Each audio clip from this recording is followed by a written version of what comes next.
Omnam, page 61, Shiur 64. Omnam, Kemo Dibanu Bamitzot Shaya Atzorech Hinakot Baem Yoter. On a dit, comme on avait déjà vu que dans les mitzvot, on a besoin d'avoir une propreté à 100%, d'être la shonara, d'être dans le gezel, de savoir, Chave Shalom, pas toucher rien du tout, jamais de notre vie s'approcher des choses. Il faut crier au feu, quand on arrive à la moindre chose. Dainu, Mima Sherigilu Ben Adam Mikachel, des choses que c'est humain aux gens, comme on avait vu, malheureusement, de faire attention, de pas faire attention. Ken, Nedaber Mamidot Arashio. On va parler maintenant des traits de caractère qui sont les premiers à exploser dans le corps humain. Barichut iyun yoter. Il va dire maintenant, j'ai parlé un petit peu des mitzvot, mais le Meset Yesharim, c'est pas un livre de mitzvot, c'est un livre de midot. Donc il dit, on va rentrer en plus en détail dans la compréhension des traits de caractère, comment apprendre à réagir, à pouvoir se changer. Il avait déjà dit, le Gaon de Vina, qu'il est plus nécessaire, et là, nous avons besoin de plus d'une vie, véritablement, pour changer une mida. Si un homme y voudrait, alors il doit le faire. Le Rav Reikin, il racontait, et les gens ont vu de sa vie, et j'ai eu cette histoire du Rav Yididia Monsonego, qui était Rav Aaron Monsonego, pardon, le Dayan, le Rav Arachid du Maroc, qui était l'élève de Rav Reikin. Il a dit que le Rav Reikin, après la guerre, après qu'il avait passé les camps de travaux, il avait perdu sa mère, perdu sa famille, il était très nerveux, le pauvre. Et une des choses qu'il voulait enlever de lui, c'était Midat HaKa'as. Alors, qu'est-ce qu'il faisait? Vous savez, les gens, ils sont nerveux, ils disent, qu'est-ce que je peux faire? C'est la vie, je suis comme ça. Les gens, quand on peut passer à la yeshiva, chez eux, ils ont un principe qui est maghrébien, Mektoub. Vous connaissez Maktoub? C'est comme ça, on ne peut pas changer. Ouais, c'est le destin. Or, je suis méchant, je suis gentil. La Torah n'existe pas ça. La Gemara a dit, la Gemara dans Daf Tetzayin, dans Maseret Batra, la Gemara a dit que Iyov, il a dit à Dieu, Barata Hamurim, Barata Sousim. T'as inventé des chevaux, t'as inventé des ânes. En français, on dit, d'un âne, on ne fait pas un cheval de course. Il a dit, Iyov, tu as fait des ânes, ils roulent à 2 à l'heure. Tu veux pas le rendre un cheval de course, oui ou non? Pareil. T'as créé des gentils, t'as créé des méchants. Alors pourquoi tu punis les méchants? Parce que les méchants, t'as créé les méchants. Donc automatiquement, on peut rien faire. Il a dit, Dieu, c'est pas vrai. J'ai créé la Torah et j'ai créé le Yetzer Hara. J'ai créé le mal et j'ai créé le bien. Et dans le mal, j'ai créé le médicament du mal qui s'appelle la Torah. Et l'homme, il peut se transformer pour devenir. Ça n'existe pas chez nous, Maktoub. Ça n'existe pas chez nous que l'homme, il va être méchant et qu'il est né méchant et qu'il va finir méchant. Tu peux naître avec le plus grand des démons, mais tu peux te transformer. Il y a un Yachinu Boaz, c'est un des commentateurs, Yachinu Boaz, qui a écrit sur la Mishnah. À la fin de la Mishnah, Masechet Mikvaot. Là-bas, il ramène une histoire qui est un peu discutée si elle est vraie ou elle n'est pas vraie, mais elle est ramenée dans beaucoup de livres de Torah. Il y a une controverse sur cette histoire, mais moi vous devez la savoir. Il dit là-bas qu'il y avait un jour un homme qui était un non-juif qui est rentré dans les Anané à Kavod. C'est un peu compliqué comment c'est possible qu'un non-juif aurait pu rentrer dans le Mahane Israël. Bon, on va laisser passer la première question. Et il était un dessinateur. Et il a dessiné le portrait de Moshe Rabbeinu. Et il a dessiné Moshe Rabbeinu.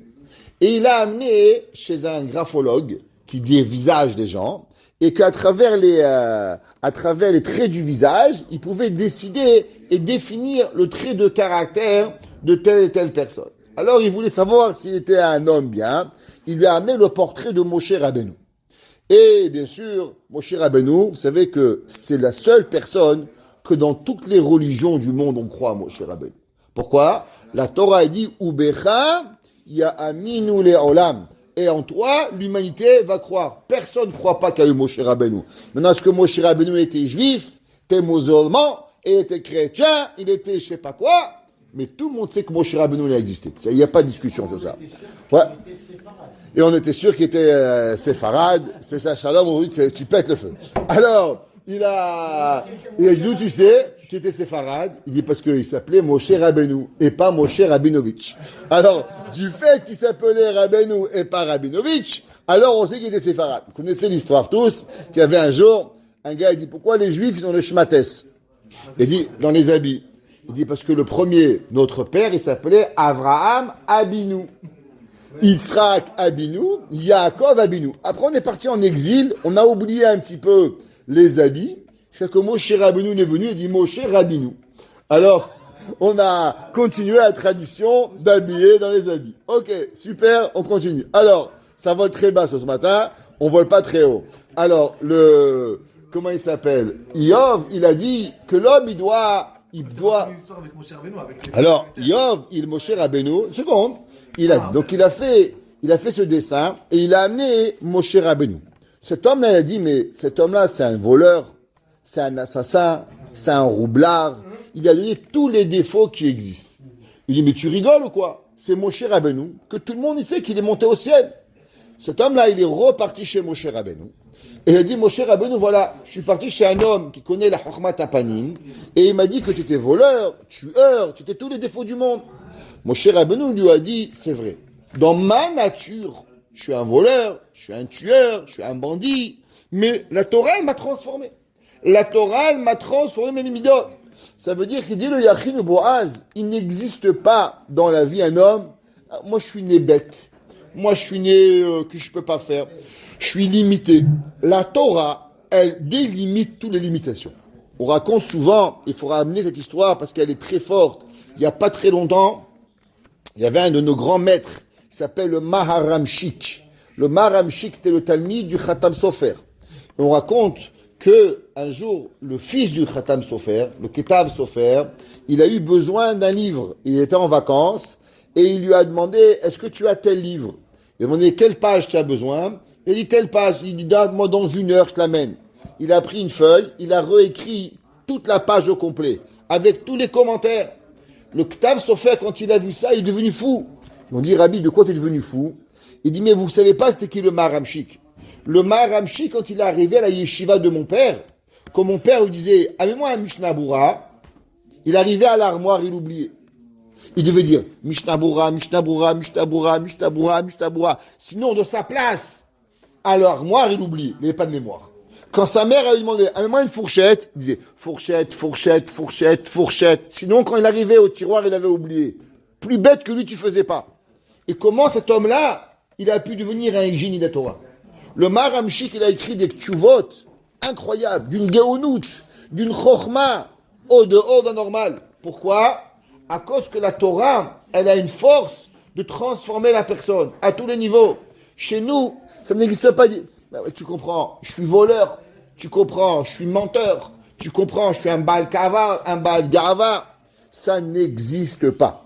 On va voir et on va trouver qu'à travers le Meshet Esharim, il va nous donner des recettes, parce qu'on en a besoin, pour transformer nos midot. Mais la première chose que l'on doit savoir, c'est que ça va être la dernière ligne du 11e chapitre du Ramchal, qu'on étudie, la dernière ligne. Mais là-bas, on va la dire maintenant, rien n'est impossible. L'impossible n'existe pas. Donc ça veut dire que avant qu'on commence, faut pas se dire, ouais, ça c'est pour tel mida, mais pas pour moi. Ça c'était pour le Ramchal, c'est un grand rabbin. Mais moi je suis un petit rabbin beau gosse, ça marchera pas. Réponse, il n'existe pas quelque chose qu'on veut et qu'on peut pas. L'impossible n'existe pas. Toute personne qui veut, il peut. Vous savez, il y a un de nos grands maîtres qui s'appelait le Baal HaToldot. Rabbeinu Yaakov Yosef HaKohen de Paul Noah. On veut parler de lui? Non, c'est pas grave. Il s'appelle le Baal HaToldot, qui était le plus grand maître et le plus grand élève du Baal Shem Tov. Et, bien sûr, les rabbanim sont à la recherche du Emet. Alors, le Baal HaToldot, il avait entendu parler du Baal Shem Tov. Quand le Baal Shem Tov s'est dévoilé au monde, les gens sont venus voir le Baal Shem Tov. Entre autres, le Baal HaToldot. Le Baal HaToldot, il est venu pour voir c'était quoi ce grand maître. Donc il est venu, il a passé un Shabbat avec lui, et à la fin du Shabbat, il lui a dit, c'est bien rabbin, c'est un bon rabbin, mais il n'y a rien de spécial. La vérité, il faut dire la vérité. Le Baal Atrodot, c'était un génie, un Dayan. Il avait voulu même devenir le Maguide de la ville de Ostro, où il y avait le Maharsha. Et il lui a dit, c'est un bon rabbin, mais ça va, vous cassez pas des briques, la vérité. Le Baal Shem Tov, il lui a dit, c'est pas que tu as rien vu chez moi, c'est que tu n'as pas voulu voir. Et du fait que tu n'as pas voulu voir, alors tu n'as rien vu. Il a dit, ok, beau discours, bye bye Charlie. En sortant du Baal Shem Tov, il y avait un goy, il avait là-bas un âne. Et le pauvre, l'âne, il est tombé, et toute la marchandise est tombée par terre. Alors le goy, il a dit, hé, juif, viens m'aider.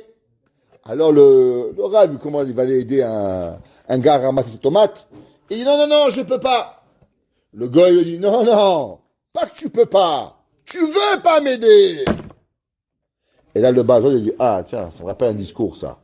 Qu'est-ce qu'il m'a dit, le Baal Shem Tov? C'est pas que j'ai pas vu, c'est que je voulais pas voir. Il a fait demi-tour, il a dit, maintenant, je vais aller voir. Et il est reparti chez le Baal Shem Tov, et il va devenir son plus grand élève. La vie, c'est pas qu'on peut pas, mais c'est qu'on veut pas. Une personne qui dit, j'aimerais bien changer, mais je peux pas. Réponse, c'est que tu veux pas. Parce que si tu voulais, tu arriverais. Combien des fois les gens ils viennent, rabbin, j'aimerais bien faire plaisir à ma femme, mais je peux pas. J'aimerais bien faire plaisir à mon mari, mais je peux pas. Réponse, ça n'existe pas chez moi. Le Ramchal va nous dire ici qu'il n'existe pas dans la vie quelque chose que tu peux pas. La seule chose que tu veux, c'est que tu veux pas. Et si l'homme il veut, on va voir un davar omer lifnei aratzon. Rien ne peut empêcher. Notre Rav, le Rosh Yeshiva, il ramène toujours une histoire. Je raconte tout ça parce que c'est la préface de comprendre ce qui va arriver, qui est le plus important de ce 11e Pérec jusqu'à la fin. Il raconte toujours une histoire qui était marquante. Il disait, vous allez à Paris, il y a ce qu'on appelle l'arabe du coin. Ceux qui ont conduit à Paris, il y a l'arabe, il y a le dépanneur. C'est pas comme ici le dépanneur, le chinois, qui est derrière un comptoir, qui dit, bonjour monsieur, comment allez-vous? Ok? Là-bas, il n'est pas dans le comptoir, il est assis par terre, et il est assis par terre, et et tu rentres dans le magasin, il a tout. Du sucre au sel, à la viande, au poisson, il est assis par terre toujours, avec des mandarines. Ceux qui connaissent les Arabes du coin, c'est comme ça. Et tu rentres là-bas et tu lui demandes, combien est le sucre? 2 francs 34. Combien est le sel? 3 francs 32. Mais attends, je comprends pas, comment il connaît tous les prix? C'est un Arabe. Il n'a pas une tête, il se rappelle de rien. Comment ça se fait qu'il connaît les 10 000 produits par cœur? Il n'y a pas d'étiquette chez lui. Tout c'est par cœur. Il n'y a aucune étiquette. Il disait, le Rav, c'est simple. C'est parce que c'est son business. Quand c'est ton business, quand tu as la volonté, tu connais tout. Tu vas chez les gens. Moi, je suis toujours impressionné. Tu vas chez les gens, ils ont des compagnies avec des milliers de produits. Et est-ce que tu as le coussin rouge? Jean-Paul, le C242B97. Même le code, je l'ai déjà oublié. Elle en connaît, ou il en connaît la personne, des centaines de codes par cœur. Oui ou non? Et la question est, tu lui apprends une Mishnah, le mec il oublie le lendemain matin. Comment c'est possible que la Mishnah, il n'est pas capable de connaître une Mishnah par cœur? Et il connaît les 254 397 produits avec des codes d'1 kilomètre. Le Rav, il disait, c'est simple. Parce qu'il a la volonté de ne pas perdre. Parce que chaque code, quand tu codes le code 0,94 ou 0,93, un il coûte $1, l'autre il coûte $10. Et si tu fais 10 fois l'erreur, tu viens de perdre $100. Donc l'envie de ne pas perdre $100, elle fait que tu te rappelles tous tes produits. Et si tu doutes de ce que je dis, il dit c'est simple, ton code de ta carte de crédit, tu l'oublies jamais. Jamais tu l'oublies. Pourquoi? Parce que tu veux récupérer l'intérêt avec l'argent. Jamais tu vas oublier ton code. Ça veut dire que la volonté de réussir, elle nous amène à des summums que l'homme ne peut pas arriver. Quand l'homme il va apprendre la Torah, il me dit, comment tu fais pour rappeler toutes les pages de Gemara? La réponse, elle est simple. C'est mon business. Moi, je ne suis pas intéressé ni au couscous, ni à savoir comment ça marche, les affaires qui ne m'intéressent pas. La Torah, elle m'intéresse. Alors, c'est mon business. Quand c'est mon business, si lui peut connaître 240 000 codes, moi, je peux connaître 240 000 pages de Gemara. Ça, c'est la différence entre nous et eux. Il dit le Ramchal, on va le voir, rien n'est difficile. Ça a l'air difficile, mais rien n'est difficile s'il y a la volonté. Rien n'est difficile s'il y a la volonté. On peut apprendre tout ce qu'on veut, tout ce qu'on a envie, au moment où on veut. Prenez l'exemple des gens qui ne savaient pas parler le chinois ou le japonais ou l'africain. Ils sont retrouvés dans des prisons. Les Américains, au Vietnam, durant la guerre du Vietnam, ils n'avaient pas le choix, ils ont appris le vietnamien. Les gens, ils étaient en Allemagne, les Juifs dans les camps, ils ont dû apprendre l'allemand, mais ils n'avaient jamais écouté l'allemand ou jamais appris autre chose. Pourquoi ? À cause que la nécessité, elle leur a fait apprendre. Quand un homme, il arrive quelque part où il a l'obligation de changer, eh ben, il va se transformer. Il n'y a pas de façon autrement. Et dans les midotes, le problème, c'est que l'on croit que l'on va faire et on va transformer la société à ma façon de penser. Quand véritablement, c'est à nous à se transformer à la société. Exemple, et on finira avec ça. Il y avait un jour, je donnais une conférence à des professeurs. Et je leur ai dit, regardez, chaque année, vous avez 30 élèves, 25 élèves, pas important combien vous avez. Qu'est-ce qui est plus facile ? De transformer les 30 élèves à vous ou de vous transformer à 30 élèves ? C'est ce qui va faire de vous un bon professeur ou un professeur horrible. Un bon professeur va savoir se transformer à ses 30 élèves chaque année. Et il va adapter son programme et sa façon d'enseigner chaque année. Parce qu'il est une personne à se transformer. Un professeur horrible va transformer les 30 élèves à sa façon. Bezrat Hashem, à Hanouka, il commencera à enseigner. Et sûrement, vers Purim, il aura déjà fini l'enseignement parce que les enfants seront écœurés. Donc, généralement, tu n'apprends rien et tu sors juste écœuré de l'enseignement. À l'inverse, un professeur qui rentre en classe et qui se transforme à ses élèves, généralement, le premier jour de l'année, tu commences à enseigner et le dernier jour, tu n'as jamais arrêté et tu continues encore à enseigner 10 ans après qu'ils rentrent ta classe. Pourquoi ? Parce que les enfants sont attirés à toi, parce que les enfants comprennent à combien tu leur as donné. Et la vie, elle est comme ça. Est-ce que tu veux transformer la vie à tes besoins ou tu veux te transformer à la vie ? Les midotes, c'est quoi ? C'est est-ce que je veux, moi, me transformer à la société, à la vie, à être gentil, à être poli, à avoir de l'humilité, avec tous les midotes, où je veux que la société se transforme à mes besoins et je vais former la société par rapport à mes besoins. Alors, bonne chance pour pouvoir y arriver. Et ça, c'est la différence entre une bonne personne et une mauvaise personne. Et il dit le Ramchal, et il dit Mipene, pourquoi c'est difficile ? Regiluteinu bam, à combien on est habitué ? Les gens, mais qu'est-ce que vous voulez, Rabbi ? Toute ma vie, j'ai crié.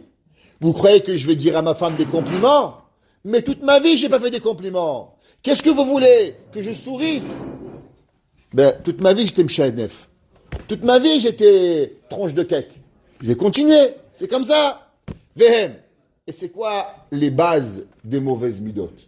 Alors voici les bases des mauvaises midotes. Elles sont 4. Première, haga'ava.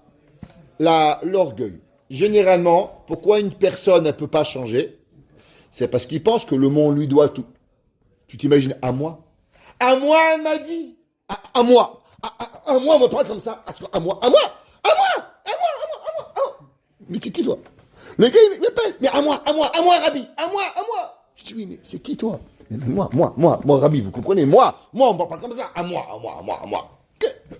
Ouais, qu'est-ce qui arrive ? Gava. Le moi, il est trop grand. Vous savez, c'est marqué dans la Torah, mi ya'ale be'er Hashem, ou mi yakun mimkam kocho. Celui qui dit mi, qui je suis, ya'ale be'er Hashem. Il va monter dans la montagne de Dieu. Mi, celui qui ne sait pas qui il est, alors yakun mimkam kocho. Qu'est-ce qu'a dit Moshe Rabbeinu ? Vanochima. Et moi, je suis quoi ? L'homme qui pense qu'il est, il reste en bas. L'homme qui pense qu'il est rien, alors il va arriver. Gava. Généralement, qu'est-ce qui amène quand il y a trop de gava ? Ben après, tu as moi. Le mec, il est là, moi, il explose. Kaas. Le kaas, les nerfs, Dieu préserve. Kina, jalousie. Les gens, ils regardent. Pourquoi il a une veste verte ? Pourquoi il a une veste bleue ? Pourquoi il a des yeux ? Pourquoi il a des mains ? jusqu'à que la kin'a, elle nous empêche de vivre. On n'est plus capable de voir l'autre. On regarde seulement ce qu'on veut chez l'autre. C'est très très grave. C'est un des 10 commandements. Faut pas oublier, hein. C'est quoi les 10 commandements de ne pas envier? Il dit le Ramban, c'est quand la personne, elle envie à cause qu'elle veut avoir pareil. La kin'a, la jalousie, et la 4e, la ta'ava. Pourquoi un homme il faute? Parce qu'il y a des envies. Si l'homme il n'est pas en contrôle de ses envies, alors aujourd'hui c'est le lait pachalab Israël, demain c'est la glace, après c'est le chocolat, après c'est la femme du voisin, après c'est l'argent, et à la fin on fait tous les péchés du monde. Mais j'ai envie. Mais c'est quoi? Parce que tu as envie que tu vas faire tout ce que tu veux dans la vie. Vous savez, les gens qui ont envie de tuer, ils ont tué. Généralement, ils finissent sur la chaise électrique. Ok? Ils avaient aussi envie. La vie, elle n'est pas faite des envies. La vie, elle est faite de contrôle. Il dit, Jean-Pierre Kéavot, que vous connaissez tout ce qu'on a appris. Ezeu Gibor, c'est quoi l'homme fort? Akovesh et Titso, celui qui est capable de contrôler son envie. Ça veut dire l'homme fort, c'est pas celui qui s'est cassé la tête aux gens. C'est l'homme qui est capable de contrôler ses actions. Je mange quand je veux, je bois quand je veux. Je dis toujours à mes enfants, le plus grand cadeau que Dieu a fait à l'humanité, c'est la cache-route. Je me dis pourquoi? J'ai dit parce que quand tu as faim, un goy, il a faim, il va manger. Premier restaurant, tu trouves, tu t'assois, tu manges. Le juif attend quel âge gacha? Est-ce que c'est cachère? Chalal Israël, tu prends rien. T'es là, mais j'ai faim. Attends, on arrive à la maison. Il n'y a pas à manger là-bas. Il n'y a pas, on est à Paris, il n'y a rien à manger. Ça casse l'envie. La cache-route, elle nous casse les ta'avot de pouvoir manger. Tu peux pas manger où tu veux, pas boire ce que tu veux, tu peux pas sentir ce que tu veux. Ça casse. Et la cache-route, elle nous amène à nous, à Israël, à casser nos ta'avot. Qu'on doit apprendre la patience. Patience. La Gemara raconte qu'il y avait un jour un Rav qui s'appelait Rav Yehuda. Et il a vu une femme qui avait un habit rouge. Il croyait qu'elle était une juive. Et elle avait une robe de $200,000. La Gemara qui valait 400 zouz. 200 zouz, c'est environ $100,000 aujourd'hui. Et elle avait une robe de $200,000. Il est arrivé et il lui a déchiré la robe. La Gemara a dit que à la fin, il dit Rav Yehuda, Matoun, Shava, Arba, Me'azouzé. Patience, tu m'as coûté 400 pièces d'argent. Si j'avais eu un peu de patience, je lui demandais, t'es juif ou t'es goy? Elle m'aurait dit goy, j'aurais pas payé. Mais maintenant que j'étais impatient, j'ai payé. Alors, il y a un dicton en hébreu qui dit, Matoun, Shava, Arba, Me'azouzé. Patience, ça vaut 400 pièces d'argent. La cache-route, elle nous amène les ta'avot. C'est quoi les ta'avot? Généralement, dans la Torah, c'est une règle. Rien n'est impossible. Il n'y a aucune ta'ava qui n'est pas possible. La seule différence, c'est comment et quand. Un homme, tu veux manger kippour. Il n'y a rien de mal de manger. Mais pas kippour. Motsei kippour. Tu veux manger une glace. Il y en a une. Mais cachère. Va chez Foudrerie. Va chez Pizza Pita pour en avoir. Il n'existe rien dans la Torah qui n'est pas possible d'avoir. La seule différence qui va nous changer entre la ta'ava et la permission, c'est la patience. La patience qui va nous transformer le tout. Donc il n'existe rien de pouvoir y arriver, et c'est la 4e. Hen, kol, ele, midot, raot. Tout cela sont des mauvaises midot. Asher ra'atam, nikeret, ou mefursemet, que eux, ils sont connus et déclarés, en sarich la re'ayot, et on n'a pas besoin de preuves au mauvais. Et bien sûr, elles sont mauvaises en elles-mêmes et elles sont mauvaises dans leur dérivé de pouvoir y arriver. Savoir comment apprendre à se comporter, apprendre à devenir une personne, ça peut transformer une personne. Une personne qui se comporte bien à un moment précis. Alors, une petite histoire pour Shabbat avant de commencer Messiat Yesharim. Dans la vie, il n'y a rien pour rien. Celui qui croit que dans la vie, il se passe quelque chose sans rien, ça n'existe pas. Il y a un monsieur que le pauvre, il a perdu sa fille. Petite fille de 5 ans.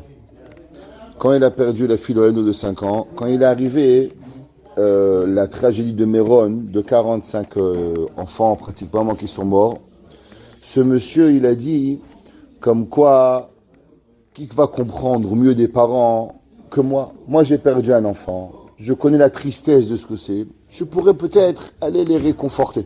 Donc, il s'est dit qu'il va prendre sur lui d'aller et d'être Menachem les 45 familles, un par un.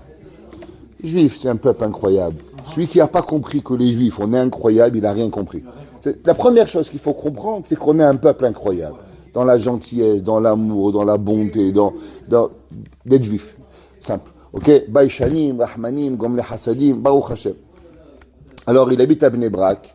Il regarde la première famille, Zegbach. Je connais ce garçon qui est décédé. Et c'est le petit-fils d'un ami à moi. En tout cas, histoire courte, mais moi je connais ce garçon-là. Alors, il arrive là-bas. Il faut savoir que chaque famille, c'est incroyable, chaque famille qui a perdu l'Olim Alechem, veut comme Israël une chose, ils ont trouvé une chose, que le Niftar, c'était important pour lui. Et ils ont demandé aux gens de faire la Hamshacha, de continuer ce qui était important pour cette personne.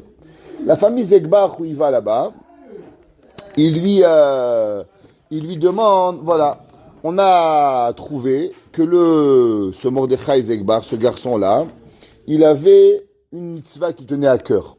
C'était quoi? De faire Birkat Hamazon dans un sidour. Jamais faire Birkat Hamazon par cœur. Alors la famille, ils ont imprimé des Birkat Hamazon par milliers, et chacun qui venait pour être Menachem avec, il donnait un Birkat Hamazon, pour qu'il prenne sur lui de faire Birkat Hamazon dans un sidour. Il faut savoir que c'est une ségoula de Hashirut. Tout celui qui veut avoir la richesse, n'achetez pas un ticket d'auto. Achetez un Birkat Hamazon. Chaque fois que vous faites Birkat Hamazon dans un livre, pas par cœur. Le Sefer HaCharedim, il dit, Maftiach, tout celui qui fait Birkat Hamazon dans un sidour, Muftachlo, garantie, Shelo Yerserulo Mezonotav. Il va jamais manquer de quoi manger. Jamais. Ça c'est, Bardou Koumnoussé, ça fait 1000 ans que le peuple juif, il marche, Baruch Hashem. Même s'il n'y a pas d'argent, il y a l'argent. Ok. Ce garçon, il a dit, tu sais quoi, ce monsieur, je vais le faire. Il a dit, je t'embarque chez moi, j'étais venu pour pouvoir les aider, c'est eux qui m'aident. Et ce garçon, ce Avrer, il a dit, moi, à partir de maintenant, je prends sur moi de faire Birkat Hamazon dans sa fille. Et il a dit, moi, je suis venu voir, c'est un Avrer collègue. Et il dit, maintenant, moi, je veux aussi prendre. Donc, il va voir, et il commence à faire Birkat dans un sidour. Lui, c'est un sofer, ce monsieur, qui avait perdu sa fille, lui, avant. Et maintenant, il est sofer. Il cherchait à écrire un Sefer Torah. Alors, il va chez des gens, celui-là. Comment ça marche normalement? Tu dois écrire un texte, et les gens, ils regardent dans ton texte comment elle est ton écriture, et ils décident, oui ou non, ça doit leur plaire. Alors, il écrit comme 10 exemples. Ça marche pas. Il va voir les vendeurs, il dit, qu'est-ce qui se passe? Il dit, regarde, ton écriture, elle est cachère, mais il manque quelque chose. Il manque quelque chose pour que l'écriture, elle soit belle. Il manque de goût. C'est vrai, des fois, je sais pas moi, dans tout ce qu'on fait, Moshe, il fait pas un bijou des fois, il est beau, il est parfait, mais il manque quelque chose. Tu viens Moshe, il dit, tiens, il faut rajouter une petite pierre là, tac, ça change. Toi, tu vends quelque chose, un article, l'emballage, il va pas. Il y a le détail qui fait que ça change tout. Oui ou non? Pareil. Il dit, regarde, il manque quelque chose. Et le gars, il vient de Parnassa. Il trouve pas, il dit, je dois écrire un Sefer Torah, je viens de Parnassa. Il cherche. Il déambule dans Bnei Brak. Et dans Bnei Brak, il est là, et d'un coup, il a faim, le pauvre. Alors, il va acheter un bagel. Il va manger. Il dit, attends, faut pas manger comme ça, faut une place. Alors, il rentre dans une synagogue, et il va pour manger le bagel. Après qu'il finit de manger le bagel, il dit, maintenant, il faut un sidour. Alors, il cherche, il trouve pas un Birkat Hamazon. Il cherche. D'un coup, il va, et il trouve un Birkat Hamazon, qui était écrit en Ktav Sefer Torah. Waouh! Alors, il prend ce Birkat Hamazon, et il fait son Birkat Hamazon. Et là, il décide, il rentre à la maison, il trouve que l'écriture est très très belle. Alors, il écrit Aleph comme le Birkat Hamazon, Bet, Gimel, et il écrit le Birkat Hamazon au complet, avec la forme du Birkat Hamazon qu'il vient d'avoir. À peine il finit, 15 minutes plus tard, bing bang, la porte elle sonne. Qu'est-ce qui se passe? Allô, Shlomo, oui, David. Voilà, regarde, j'ai reçu une commande d'un Sefer Torah, et maintenant je suis occupé, je peux pas le faire. Alors, est-ce que toi tu veux tu voudrais le faire? Il dit, ben, tu rigoles ou quoi? Ça fait 1 mois que je cherche à écrire un Sefer Torah. Bien sûr, je fais. Il dit, moi, t'as pas quelque chose que tu viens d'écrire pour que je leur envoie? Il dit, oui, regarde, je viens d'écrire un Birkat Amazon. Il dit, donne-moi-le, ça va, non, c'est pas grave. Je vais l'envoyer. Il envoie. Le gars, il dit, top, ils acceptent. Il a dit, moi, qu'est-ce qui se passe là? Il dit, regarde, il y a un juif en Amérique qui a décidé qu'il va écrire 45 Sefer Torah pour chacune des victimes de Méron. Et il voulait voir ton Ktav. Et il a vu ton Ktav, il est tombé amoureux de ton Ktav. Il lui dit, mais pour qui mon Sefer Torah il va être? Et ton Sefer Torah il va aller pour le garçon Zegbach. Le garçon, pour qui lui il a commencé à faire le Birkat Amazon dans le Sidour, que grâce à lui il a trouvé le Birkat Amazon, que grâce à lui il a arrangé son écriture, 15 minutes plus tard, il a reçu le Sefer Torah. La vie d'un juif, elle est extraordinaire. Ça veut dire l'homme, il doit savoir qu'Akadosh Baruch Hu, il dirige l'humanité d'une façon incroyable. Souvent, nous on pense que nous on dirige, mais on dirige rien du tout. Behemet, Akadosh Baruch Hu, Boré Olam, il dirige l'humanité. Celui qui croit qu'il est quelque part parce qu'il ne doit pas exister, ça n'existe pas. On entend ce qu'on doit entendre, on voit ce qu'on doit voir, on mange ce qu'on doit manger, on boit ce qu'on doit boire. Chaque chose qui arrive, il est Me'et HaKadosh Baruch Hu pour pouvoir y arriver. Et ça, c'est Behemet, quand on est mitrazek dans le Limoud HaMoussar. Et je le répéterai souvent, et je le répète dans plein de cours. Le Ikar du Limoud HaMoussar, c'est souvent, les gens, ils s'énervent. Les gens, ils ont la ga'ava. Les gens, ils ont des mauvaises midotes. Ça provient seulement d'une seule part. Ça provient de Chisaron ha'emuna, du manque de emuna. Si un homme, il avait la emuna constante de Akadosh Baruch Hu, il va pas s'énerver. Moi, je dis toujours, imaginez-vous, vous réveillez le matin, vous recevez un texto. Bonjour Shimon, je suis Dieu. Te laisser savoir ce qui va t'arriver aujourd'hui. Tu vas avoir un accident de voiture, tu vas crever un pneu, tu vas rater un rendez-vous, tu vas rater la vente. Je t'explique pourquoi. Tu vas crever le pneu parce qu'à côté de toi, il va y avoir un fou qui va tirer avec une balle qui va te sauver la vie. Ta voiture, elle va exploser parce que tu devais mourir, mais Akadosh Baruch Hu t'a sauvé la vie avec l'argent. Tu vas recevoir un ticket parce que tu n'as pas donné un maaser, alors Akadosh Baruch Hu t'a dit, mais t'inquiète pas, oh là bas tu vas l'avoir. Le gars, il attend. Tous les jours, il va être heureux. Il va dire, Baruch Hashem, ma voiture, elle a explosé. Baruch Hashem, j'ai pris un ticket. Baruch Hashem, ma femme, elle est en santé. Baruch Hashem, mon mari. Pourquoi? Parce que tu sais ce qui va t'arriver, lui, non? La seule différence, c'est que nous, Akadosh Baruch Hu, il a déjà envoyé un texto. Il y a 3500 ans. Anochi Hashem Elokecha, Asher Oteticha Meret Mitzrayim. À place d'envoyer un texto tous les jours, Dieu, il a envoyé un texto il y a 3000 ans. Pour tout, sache, je suis Dieu qui dirige le vent, qui dirige l'eau, qui dirige la pluie, qui dirige les animaux, qui dirige tout, qui a dirigé l'humanité, qui a construit l'humanité, qui est là, Be'ashgacha prêta chacun. Alors sache, toute chose qui va t'arriver, c'est moi qui décide. Maintenant, après le reste, c'est seulement une continuité du texto qui est arrivé. Un homme, il sait tous les matins, il dit bonjour papa, au revoir papa. C'est quoi un enfant? Pourquoi on dit au revoir papa? Bonjour papa, au revoir mon fils. Pourquoi quand un père il raconte son fils à l'école, il dit pas au revoir shalom? Pourquoi il dit au revoir mon fils?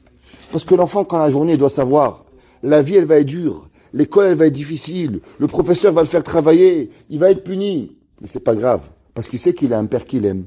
Quand tu dis à ton fils au revoir mon fils, c'est-à-dire tu sais que tu as un père. T'inquiète pas, le professeur il peut être difficile, le professeur il peut être méchant, la morale peut crier, la morale peut se disputer avec son mari, elle est de mauvaise humeur, mais c'est pas grave, c'est pas ta mère, t'as une mère, t'inquiète pas, c'est pas ton père, tu as un père, c'est ça bonjour mon fils. Tous les matins on dit, quand on commence à tefila, on fait fini Shimon Israël, avant de partir on dit Avinu Malkenu. Pourquoi on dit Avinu Malkenu? Pourquoi on dit Avinu Malkenu? Parce que Kadosh Baruch Hu, avant de nous laisser partir la prière, il dit, attends, tu vas partir, tu vas avoir un patron, tu as des employés, tu vas avoir une femme, tu as des enfants, tu vas avoir plein de gens qui vont t'embêter. Et là, tu vas dire, mais qu'est-ce que je fais? Dis, attention, t'inquiète pas, Avinu Malkenu. Papa, il est là. Quand papa, il est là, il n'y a rien qui peut t'arriver. Papa, il est avec toi, et papa, il va t'arriver. C'est que les Ashkenazim, ils ont la coutume de dire, durant les ta'aniyot, Avinu Malkenu, Chatanu Nefanecha, Avinu Malkenu. Pourquoi ils disent Avinu Malkenu? Parce qu'au moment où on est en train de penser au tsar, Khurban Abayit, destruction du temple, encerclement de Jérusalem, Ta'anit Esther, n'importe quel jeune. Alors là, on se demande, mais on est en galoute. Qu'est-ce qu'on fait? Pourquoi on est puni? Il dit, attends, Avinu, t'as un père, Malkeinu, il s'occupe de toi, il est le Melech Malcha Melech Makadosh Baruch Hu. T'inquiète pas, l'homme, il doit savoir qu'est-ce qui va lui arriver. La Bechina est la raison de toutes les midotes. Sachons, et on doit tous savoir, que tout ce qui arrive dans la vie, ça a été programmé par Akadosh Baruch Hu. Il n'existe pas sur terre un caillou qui vous rentre dans la chaussure, un petit caillou, c'est rien.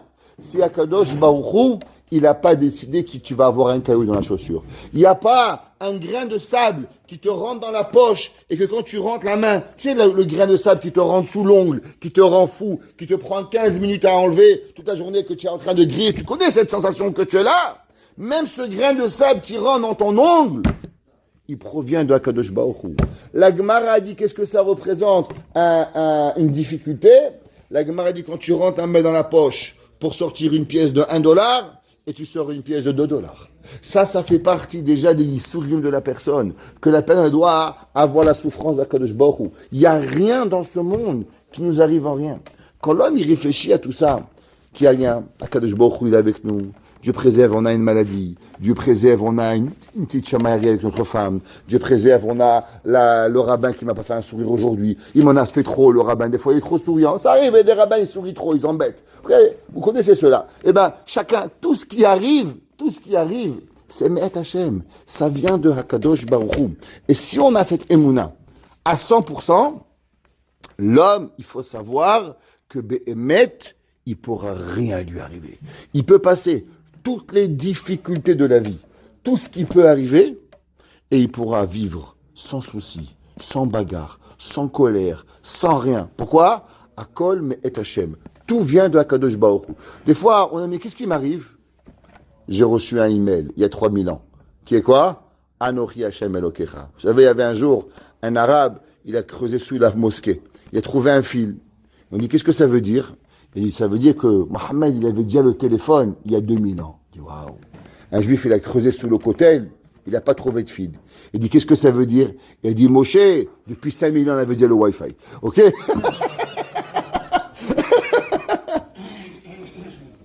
Ok? Ça, c'est ce que la personne, Behemet, elle doit se dire, que Akadosh Baruch Hu, il a déjà donné au Am Israël tout ce qui est arrivé cette semaine. C'est la fin de Parashat Sefer chez Bereshit. Sefer Bereshit, c'est Hazak. La dernière Parasha, elle est Sefer Bereshit. On va terminer Sefer HaYashar. C'est quoi Sefer HaYashar? Sefer HaYashar, c'est le livre de la droiture. C'est incroyable. Prenez Noach, prenez Adam, prenez Avraham, Yitzhak, Yaakov. Il y a des choses incroyables. Quand on lit, on est Meyacher et Midotenu. On va voir comment ils se comportaient. Regardez les Shvatim. Ils arrivent en Mitzrayim. À la première occasion que Yosef il leur parle Dieu, il dit, ah, c'est la faute de notre frère. Comment ils ont relié? Il dit le Rav Chaim Shmulevitz. Rav Chaim Shmulevitz, il dit, il y a des gens qui leur arrivent des milliers de problèmes et c'est toujours la faute d'autrui. C'est la faute de sa femme, c'est la faute de son père, c'est la faute de sa mère, c'est la faute de sa belle-mère, c'est la faute de tout le monde, à part sa faute. Jamais sa faute. Les Shvatim, le plus grand enseignement des Shvatim, ils nous ont dit une chose. C'est qu'ils ont vendu Yosef. Au premier problème qui leur est arrivé, ils ont su relier exactement la raison du pourquoi. Et ils ont dit, mais nous, on n'est pas des espions. Paro a dit, oui, des espions. Il dit, pourquoi on parle, ils ne nous écoutent pas? Il dit, Abraham Shmulevitz, c'est quand la dernière fois que quelqu'un t'a parlé, t'as pas écouté?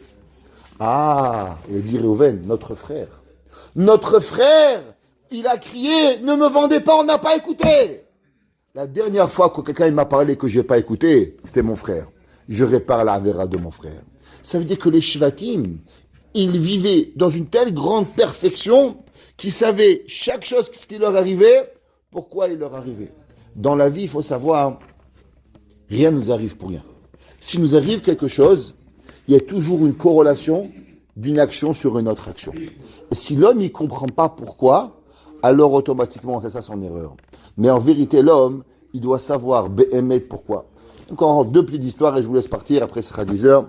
Il y avait un jour une fille, elle est elle se réveille un jour et commence à avoir un petit bouton. Vous savez, les filles qui ont des boutons, hein, je sais pas, vous n'avez pas des filles encore. Vous allez voir, quand elles vont grandir, c'est une catastrophe, les filles qui ont un bouton. Et les papes, ils font, ils sont... Et elle est là, et le pape, il faut aller voir la dermatologue. En tout cas, et un bouton, et deux boutons, et trois boutons, et 10 boutons. Et un beau jour, la tête, elle devient comme une pastèque. Hachem Ishmor, elle peut même plus sortir dans la rue, tellement elle a des boutons. La Achmana Etzlan, alors on l'amène chez un médecin, un deuxième médecin, un troisième médecin, et elle n'arrive pas à se calmer tellement elle a des boutons. Et ça va de docteur en docteur et ça s'aggrave. Chaque crème qu'on met, les boutons, ils augmentent. C'est qu'un jour, elle va voir un gadol. Et un gadol, il lui dit, la raison pourquoi tu as des boutons, parce que tu as dit du mal d'un rave. Il lui a dit, réfléchis de quel rave tu as dit du mal. Et du fait que tu as dit du mal du rave, alors c'est pour ça que tu as des boutons. Elle réfléchit, elle dit, c'est vrai. J'ai dit du mal du Gaon de Vilna. Un jour, quand il a parlé que le Gaon, c'était un grand... Il dit, ah là, ça va, comment il va être grand, le Gaon de Vilna, Dieu préserve. Ah, tellement tu crois qu'il était grand. Ah bah, comme toi, c'est un homme normal. Le lendemain, j'ai eu un bouton. Et après, ça s'est aggravé. Le Rav, il lui a dit, il faut que tu payes un minyan, qui va à Vilna, et à Vilna, là-bas, il demande pardon au Gaon de Vilna. Elle a appelé le Chabad, qu'ils ont organisé un minyan, et ils ont dit son nom, ils lui ont demandé Michila Shaliach. Une histoire incroyable. Je vous dis, j'ai la chair de poule. Elle s'endort le soir, la tête comme une pastèque. Elle se réveille le lendemain, une peau comme un bébé. Pourquoi? Parce qu'elle a dit du mal d'une personne. La personne, on ne sait pas combien Hazve Shalom, l'akpeda d'un homme. Rav Moshe Feinstein, il raconte qu'il y avait un jour un din Torah. 2 personnes, ils se sont bagarrés. Alors, oui, non. À la fin, le din Torah, il est passé, comme quoi l'autre ne devait pas payer. Rav Moshe, il a dit, demande-lui Mechila. Il dit, c'est bon, je suis moché. Il dit, c'est bon. Il dit, non, demande-lui Mechila. Il dit, c'est bon, Rabbi, c'est bon, c'est pas grave. Il dit, demande-lui Mechila. Il dit, c'est bon. Il dit, mais pourquoi Rabbi est tellement makpid que je dis Mechila? Il dit, apprenez la parache de la semaine. Yosef Hatzadik, ses frères, ils sont venus demander Mechila. Qu'est-ce qu'il a dit, Yosef? Tout un speech. Hachem m'a envoyé. Il a jamais dit qu'il était mochel. Jamais. Il a fait un grand speech. Mais du fait qu'il n'a pas dit qu'il était mochel, les 10 frères, ils ont dû revenir en Gilgoul. Les 10 frères, ils ont été à Sarah Rougé Malchut. Il a dit à Moshe Feinstein, dire c'est rien, c'est pas rien. L'homme, il doit dire Mahoul.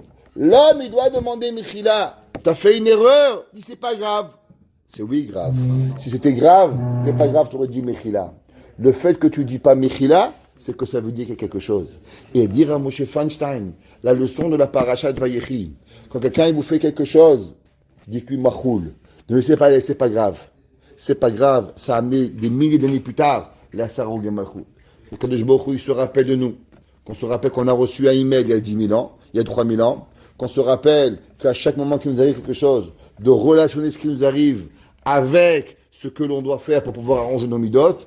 Et que si quelqu'un nous a fait quelque chose, qu'on soit mochel, belev shalem, notre cœur, et avec cela, Bet Hashem, que aucun juif ne sera jamais puni pour nous. Que aucun juif, chazve shalom, il recevra rien de mal pour nous. Que on soit toujours un Keli, un Machzik Aberacha, et que cette semaine on finisse, Behemet Sefer HaYashar, Miyashem Yotenu, et on commencera à partir de Motzai Shabbat, les Shovavim. On commence les 8 semaines Shovavim Tat, Shemot, Vaera, Bo, Beshalach, Yitro, Mishpatim, Teruma, Tetzave, 8 semaines, 2 mois, où on doit intensifier notre temps de Teshuvah, notre temps de Hitkashut avec Kadosh Baruch Hu, de Shmirat Hainaim, garder nos yeux, garder nos oreilles, pour être Mechaper, la Avera. Bezrat Hashem, durant ces mois-là, on va essayer d'augmenter un petit peu un seder, si vous voulez bien. À part le matin, on va rajouter une fois par semaine un cours de Torah, pour être Mechazé dans le temps de Shuvavim. Baruch Hanai Leolam.